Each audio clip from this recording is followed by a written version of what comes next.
Boa noite a todos, graça e paz. Hoje é domingo, o dia do Senhor, o dia que nós trazemos à memória a razão da nossa esperança. Hoje, noite de Páscoa, nós vamos meditar sobre o Evangelho do Senhor Jesus Cristo, segundo nos escreveu Marcos, capítulo 14, a partir do verso 66. Marcos 14, a partir do verso 66, nós vamos dar continuidade na série de sermões no Evangelho segundo Marcos. E hoje nós vamos refletir, nós vamos meditar sobre a negação de Pedro, o apóstolo Pedro. Nós iremos ver que mesmo os discípulos do Senhor, que já viveram grandes experiências com o Senhor, eles são ainda capazes de pecar contra o Senhor.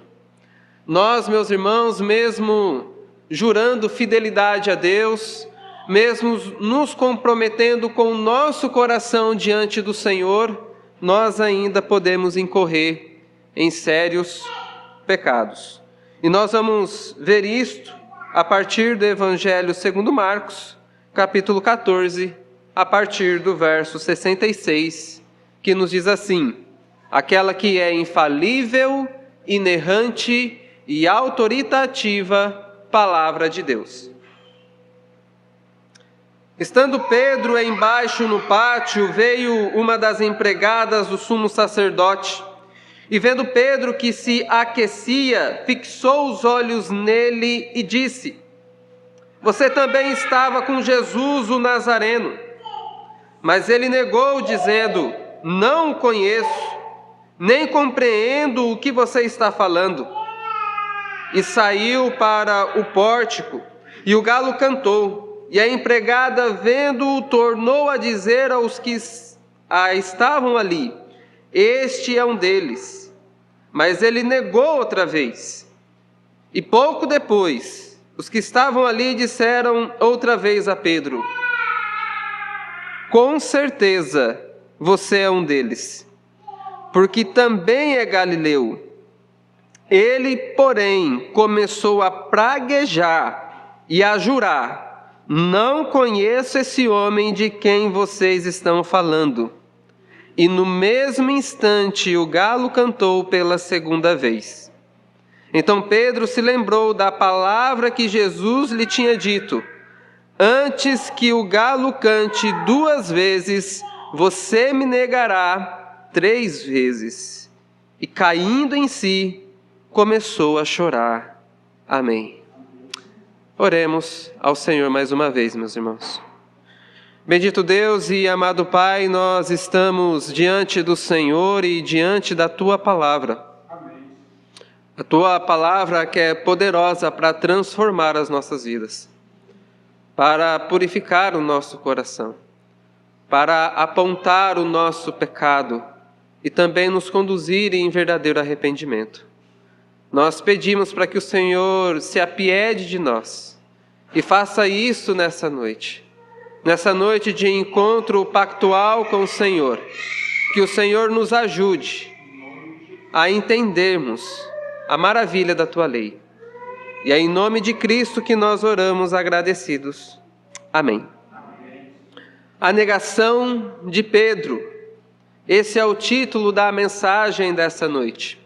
E de uma forma introdutória, eu gostaria de introduzir os irmãos a este tema citando alguns exemplos de homens piedosos que infelizmente caíram em pecados vergonhosos. E o primeiro deles que eu gostaria de mencionar é um caso já público, conhecido até mesmo mundialmente, é do evangelista e apologista Ravi Zacarias. Ele nasceu em 1946, teve um ministério muito frutífero. Ele fundou um instituto internacional com este nome, Ravi Zacarias. Ele foi autor de livros de apologética, dava aula em seminários sobre evangelização e alguém muito frutífero no reino de Deus. Zacarias argumentava que a cosmovisão coerente deve ser capaz de satisfazer 4 questões. A primeira delas, qual é a nossa origem, da onde nós viemos. A segunda delas, se existe um significado para tudo isso que existe. Terceiro, a respeito da moralidade. E o quarto, o destino do homem.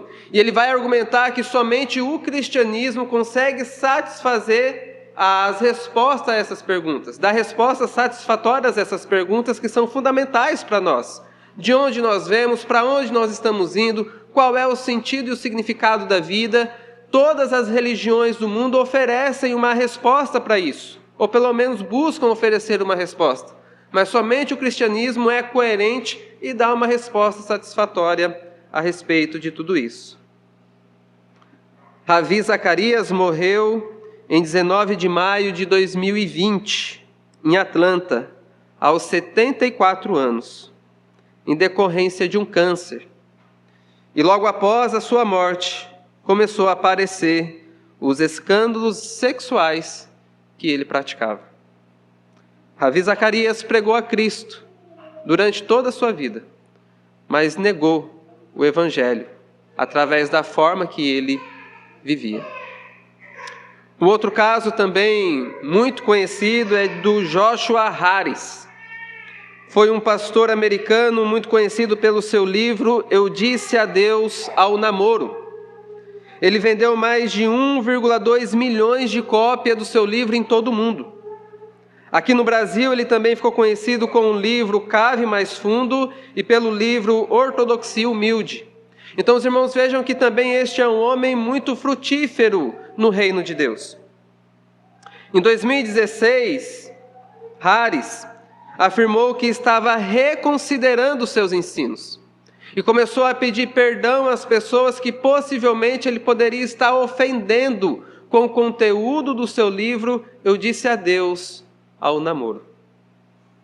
Em 2018, Harris desautorizou e interrompeu a publicação dos seus livros. Em 2019, ele anunciou que estava se divorciando da sua esposa porque já havia diferenças gritantes em seus comportamentos.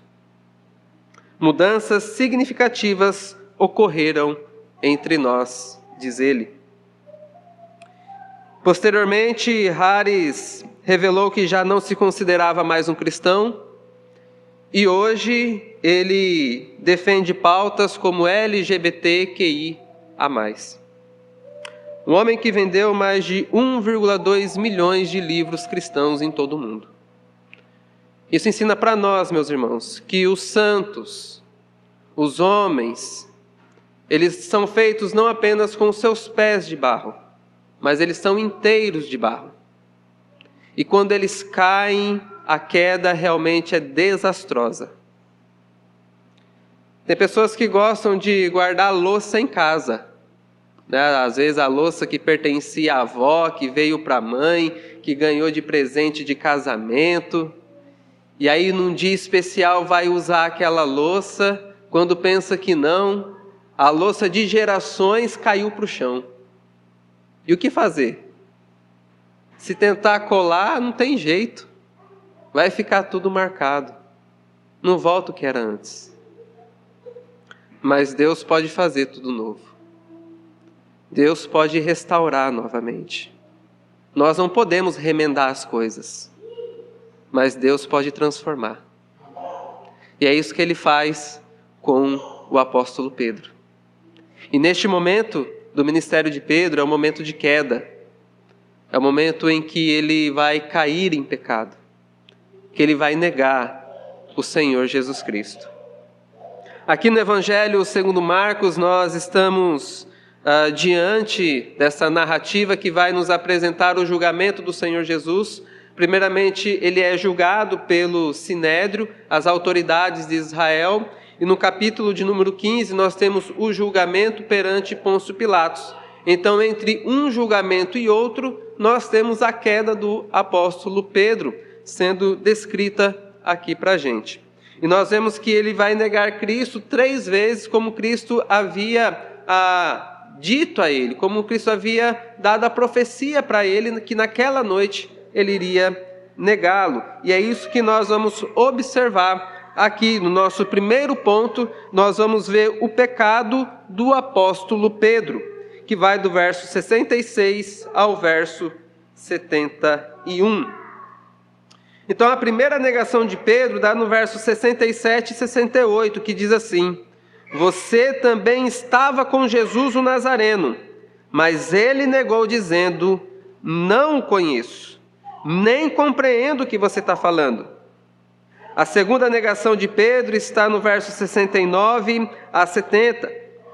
E a empregada, vendo-o, tornou a dizer ao que estavam ali, este é um deles, mas ele negou outra vez. E a terceira negação de Pedro é do verso 70 e 71. Com certeza você é um deles, porque também é galileu. Ele, porém, começou a praguejar e a jurar, não conheço esse homem de quem vocês estão falando. Então nós vemos que o pecado aqui do apóstolo Pedro, ele não pecou apenas uma vez, ele não negou apenas uma vez, mas ele pecou 3 vezes. É um pecado recorrente aqui em pouco período de tempo. E isso faz com que o pecado vai sendo mais agravado. Isso faz com que a consciência dele fique mais atormentada pelo pecado que ele cometeu. Tanto que quando Cristo vai renovar o seu ministério, Cristo pergunta para ele 3 vezes se Pedro, tu me amas? Meus irmãos, é muito triste quando um cristão verdadeiro e genuíno, ele incorre várias vezes no mesmo pecado. E ainda aqui, a terceira vez, nós vemos que Pedro começou a praguejar. E que palavra é essa? Ele começou a fazer juramentos a respeito de que jogar praga para si mesmo, que ele conhecia Cristo. Por exemplo, eu juro pela morte da minha mãe, que eu não conheço, que Deus me amaldiçoe se eu conhecer este homem. Isso é praguejar, ele está jogando praga sobre si mesmo, se aquilo que ele está falando não for verdadeiro. Ou seja, ele está dando força e ênfase nas suas palavras. Eu não conheço este homem. Eu não sei de que vocês estão falando. E por que negar Cristo aqui seria um pecado? Porque Pedro prometeu fidelidade ao Senhor. Porque Pedro prometeu amar o Senhor, seguir ao Senhor e andar com o Senhor. Negar que conhece a Cristo é dizer que você não é um cristão, você não se identifica com o Evangelho, que você não tem nada a ver com aquele que foi crucificado. Que no caso aqui o Senhor ainda seria morto e crucificado. Então, meus irmãos, o pecado ele se torna ainda mais grave porque Pedro fazia parte daqueles que eram próximos do Senhor Jesus. Por exemplo, se alguém do seu trabalho, alguém do seu círculo de amizades fazer algum mal contra você, você pode até ficar chateado. É algo que pode até alcançar o seu coração, mas você ainda consegue lidar um pouco melhor. Mas quando é alguém que jurou fidelidade a você, que é alguém da sua família, é o seu pai, é a sua mãe, é o seu esposo, é a sua esposa, é os seus filhos, pessoas que convivem com você, que fazem parte do seu coração, que pecam contra você, aí isso se torna mais grave. O que é pior? O pecado de um estranho contra você ou um pecado do seu filho contra você? Claro que é do filho, porque o filho recebeu muito mais amor, muito mais atenção, muito mais dedicação. Então isso torna o pecado ainda mais grave. E é isso que está acontecendo aqui. Pedro havia deixado o seu trabalho para se dedicar integralmente ao Senhor. Foi Pedro quem disse: nós deixamos tudo para te seguir, qual será a nossa recompensa? O apóstolo Pedro, neste momento, ele já tinha um relacionamento íntimo com o Senhor. Pedro, aqui neste momento, ele já havia andado sobre as águas, sobre a ordem de Jesus. Quando ele viu no meio da noite alguém andando sobre as águas, eles pensaram que era um fantasma, mas viram que era o Senhor se identificou. Se é o Senhor mesmo, então diga que eu vá até aí. Então Jesus chamou Pedro e Pedro começou a andar sobre as águas. Ele já fez isso. Ele já viu o Senhor Jesus multiplicando pães e peixes. Ele já disse: o Senhor é o Cristo, o Filho do Deus vivo. Ele já teve todas essas experiências com o Senhor e neste momento o que ele diz? Eu não sei do que vocês estão falando. Deus me livre. Vejam, meus irmãos, quando Pedro dá aquele brado de vitória, quando ele coloca a sua fé, parece que vai nas alturas, mas no mesmo momento ele vai até nas profundezas com o seu pecado. E esse é um reflexo de nós. Há momentos da nossa vida em que o nosso coração está fortalecido no Senhor e que até a gente desacredita, fala: meu Deus, como é que eu passei por algo dessa natureza? Mas em outros momentos, meus irmãos, nós fraquejamos e caímos como o apóstolo Pedro.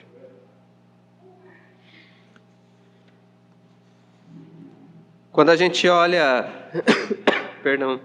para a história da igreja, nós temos a figura de Policarpo, um dos pais da igreja, que deu um grande testemunho do Evangelho de Cristo, perto da sua morte.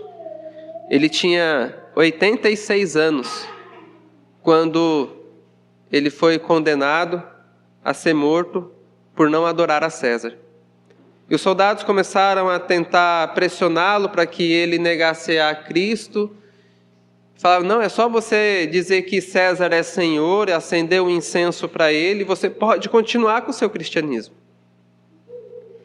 Então ele disse a frase célebre, eu tenho servido ao Senhor, a Cristo, por 86 anos, e Ele nunca me fez nada de mal.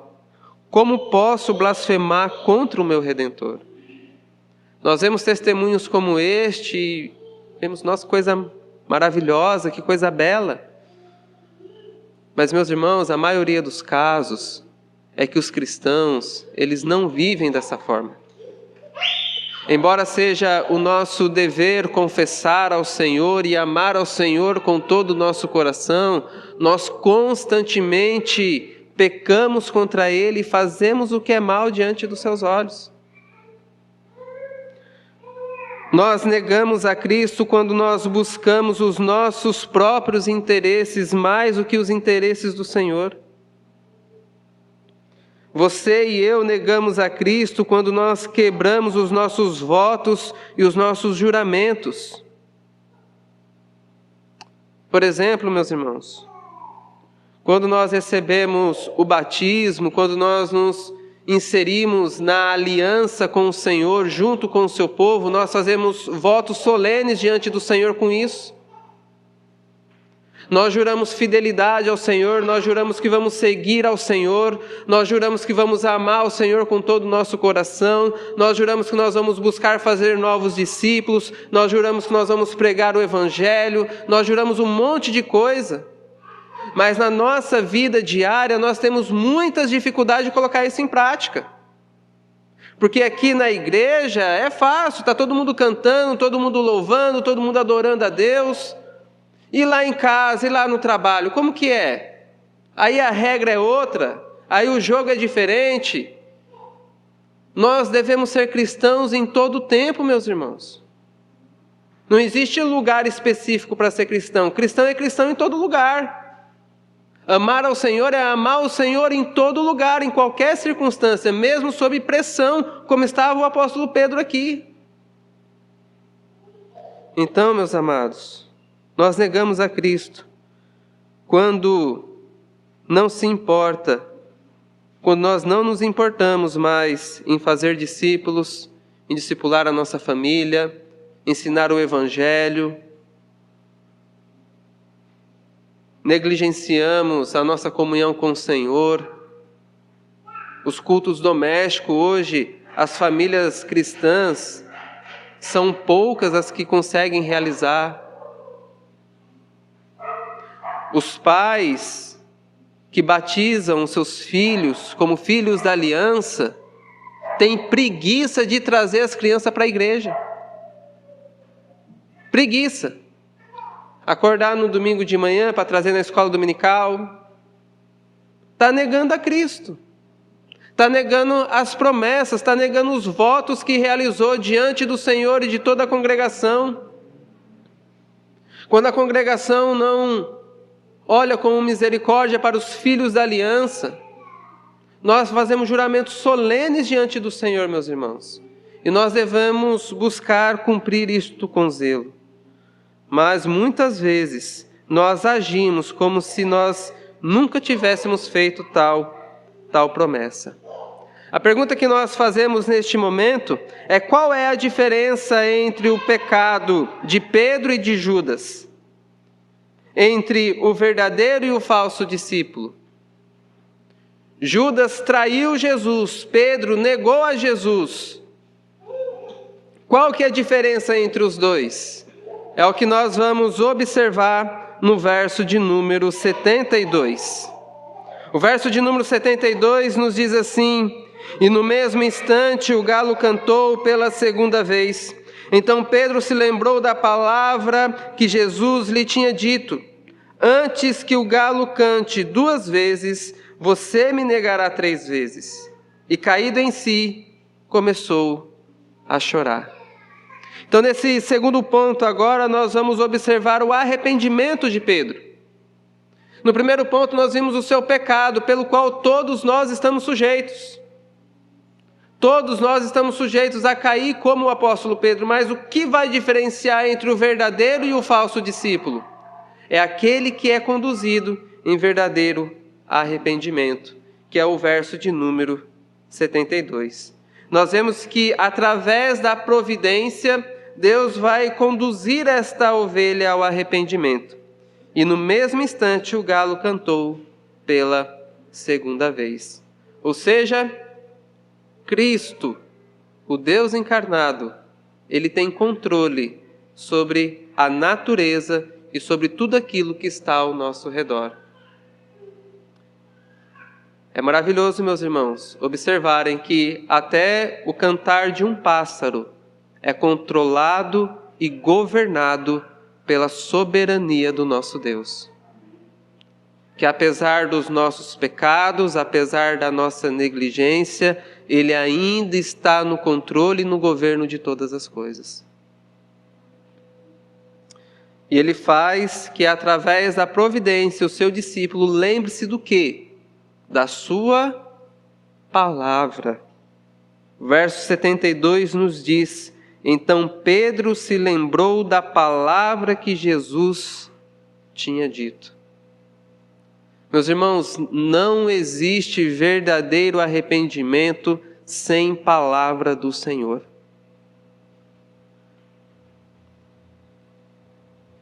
Nós vemos que Deus governa o pensamento dos homens, mas especialmente dos seus discípulos. O Senhor Jesus, falando aos seus discípulos, Ele vai dizer que Ele enviaria o outro Consolador e que este vos faria lembrar de tudo aquilo que eu vos tenho ensinado. Ou seja, a obra de Deus é fazer com que nós nos lembremos da palavra de Deus, isso trazendo arrependimento neste momento de pecado. Ou seja, é o Espírito de Deus que conduz os nossos pensamentos para que nós possamos nos arrepender do pecado. Porque se Deus não agir dessa forma, nós iremos continuar nas práticas abomináveis ao Senhor. É isso que vai diferenciar entre um verdadeiro discípulo do falso discípulo. O discípulo verdadeiro, ele é conduzido em arrependimento. Deus vai trabalhar através das circunstâncias, aplicando a sua palavra na consciência e no coração do seu discípulo. Porque ao lembrar-se da palavra do Senhor, o que aconteceu com o apóstolo? Ele caiu em si. Ele, pensando nisso, retirou-se dali, ele caiu em si, ele viu quem ele realmente era. Meus irmãos, antes do apóstolo Pedro cair, ele deu vários sinais. Naquela mesma noite, ele disse ao Senhor Jesus: mesmo que todos estes venham te negar, eu jamais negarei ao Senhor. O que é isso? Orgulho, soberba. E o orgulho e a soberba precede a queda. Naquela noite, o apóstolo Pedro foi chamado a orar. O que ele estava fazendo? Dormindo. Veja os sinais que ele vai dando, porque ele vai cair. Ninguém cai do dia para a noite, ninguém dorme, super crente e acorda um terrível pecador pronto para matar. Não existe isso. A vida cristã é um caminhar, e neste caminhar as pessoas vão se distanciando aos poucos. Hoje eu não vou orar não. Já orei ontem orei bastante. Já li 5 capítulos da Bíblia ontem. Hoje eu só vou meditar talvez no versículo, já está bom. Hoje eu tive um dia corrido, acordei atrasado para ir para o trabalho, não consegui me organizar direito. A gente sabe que tem dias excepcionais. Mas, meus irmãos, para a gente cair é muito fácil. Se a gente negligenciar os meios de graça que o Senhor nos oferece, nós estaríamos nas mesmas condições do apóstolo Pedro. E é somente o Senhor para nos conduzir realmente em arrependimento. Veja que o arrependimento ele é visível porque Pedro cai em si, ele veja quem realmente ele é, um pecador, e ele começa a chorar. Este é o gosto amargo do pecado que causa tristeza. Mas essa tristeza que Pedro está sentindo é uma tristeza gerada por Deus para a vida eterna. Deus é quem vai tratar do coração do seu discípulo que estava soberbo e orgulhoso. Essa é a poda que Deus faz na árvore, para que ela possa dar muitos frutos. Na liturgia de hoje nós vemos que, posteriormente no ministério do apóstolo Pedro, ele escreveu cartas às igrejas. E ele disse que os falsos, os hereges, era quem negava a soberania e o governo de Deus, ensinando doutrinas que eram contrárias à vontade do Senhor. E ele negou ao Senhor em um momento da sua vida. Ele negou tudo aquilo que ele tinha dito que faria, que era seguir e amar ao Senhor. Mas ele foi conduzido neste momento pelo Espírito Santo em verdadeiro arrependimento. Nós temos alguns exemplos na Sagrada Escritura de verdadeiro arrependimento. Talvez um dos mais citados é de Davi, que se arrependeu do pecado que cometeu com Betseba. Mas nós temos outros exemplos.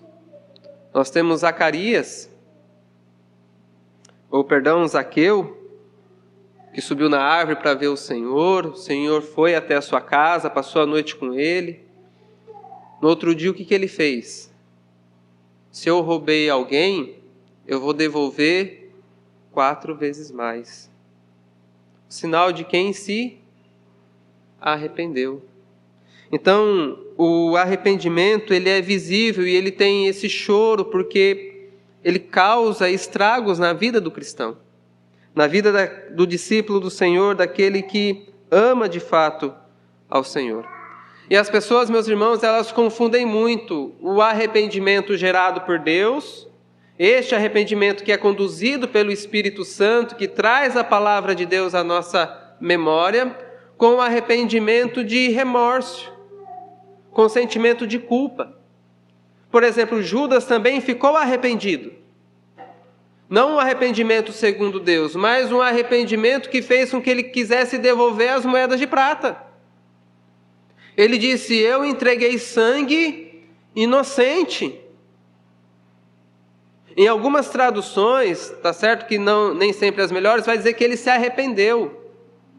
Outras vai dizer que ele foi movido por remorso, porque o sentimento é: eu fiz besteira. E ele lamentou, não por causa do pecado dele, mas porque ele estava vendo a consequência do pecado dele. E tem gente que é assim, ele não está arrependido porque ele ofendeu a santidade de Deus, porque ele quebrou a comunhão dele com Deus, porque o pecado dele é um pecado que faz com que ele se vê distante do Senhor. Ele não está triste por causa disso. Ele está triste muitas vezes por causa da consequência do pecado. É porque ele foi um mau funcionário e agora ele está sendo mandado embora e ele está triste. Mas não é porque ele está: poxa, eu dei um mau testemunho no meu serviço. O que as pessoas vão pensar de quem é cristão? O que as pessoas vão entender a respeito do cristianismo por causa do meu mau testemunho? Ele não está triste por causa disso. Ele está triste agora porque ele vai ter que procurar um emprego novo. Então as pessoas, elas se entristecem muitas vezes não porque ofenderam a Deus, mas por causa do gosto amargo do seu pecado. Ela se entristece não porque ela é mentirosa, que ela ama contar mentira, e isso ofende a santidade de Deus. Ela está se entristecendo porque a mentira dela não está sendo mais acreditada. Então, meus irmãos, avaliem o motivo da tristeza do seu pecado. Veja se você está se entristecendo porque a sua ofensa é contra Deus ou é por conta da consequência do seu pecado. E isso é muito sério. Judas também ficou entristecido depois da traição, mas não foi movido com verdadeiro arrependimento. E muitas pessoas confundem o arrependimento gerado por Deus com o arrependimento por conta das circunstâncias e consequências dos seus próprios pecados. Mas, meus irmãos, a mensagem do Evangelho, ela não para por aqui. Mesmo que nós venhamos pecar contra o Senhor, mesmo que os nossos sentimentos sejam confusos muitas vezes, mesmo que nós não entendemos direito, existe graça, existe misericórdia da parte do Senhor para nós. A este que foi outrora aquele que negou o Senhor, foi chamado pelo Senhor novamente. No dia de domingo, no dia de Páscoa, no dia do Senhor, o Senhor vem ao nosso encontro e ministra graça ao nosso coração. Partindo para as considerações finais, nós vimos que você e eu pode ter vivido e confessado coisas maravilhosas sobre Deus e mesmo assim cair em pecado como o apóstolo Pedro. Você pode ter tido já experiências maravilhosas com o Senhor, respostas de orações, momentos de devoção pessoal profunda e íntima com Cristo, em que você se sentiu renovado, transformado, aquele momento que a palavra de Deus falou ao seu coração, mas isso não é garantia que você nunca vai cair. Pedro passou por todas essas coisas e também caiu. Então sejamos vigilantes quanto a isso. Que nós venhamos tomar cuidado para não confundir a tristeza pela consequência do pecado com a tristeza pelo pecar. Uma coisa é ficar triste porque você é um pecador e só Deus pode mudar você. E outra coisa é você ficar triste por causa das coisas erradas que você faz. E isso trouxe consequências ruins para a sua vida. E a terceira e última é que existe perdão e graça e reconciliação do Senhor para todos nós. Porque Ele padeceu na cruz do Calvário para conceder perdão àqueles que não merecem o seu perdão. O fruto amargo pelo pecado, mas é doce a obra de Cristo na cruz do Calvário para nós que recebemos. A consequência do seu pecado pode ser muito triste, mas a consequência da obra de Cristo aplicada em nossa vida pelo Espírito Santo é plena alegria na presença do Senhor. Meus irmãos, o que eu tenho a dizer aos amados nessa noite da parte do Senhor é que mesmo que os seus pecados sejam vermelhos como a escarlate, Deus pode torná-los brancos como a neve. Se você confessar os seus pecados, se você se entregar ao seu Redentor nessa noite, Ele pode transformar a sua vida. Meus amados, e Cristo, Ele está disposto a fazer isso. Porque é Ele quem morreu na cruz para nos salvar dos nossos pecados. O maior interessado em ver a glória de Deus o Pai é Cristo Jesus, o nosso Redentor. Apesar de ser quem nós somos, Deus permanece sendo quem Ele é, extremamente generoso e gracioso para conosco, os seus filhos amados. Amém?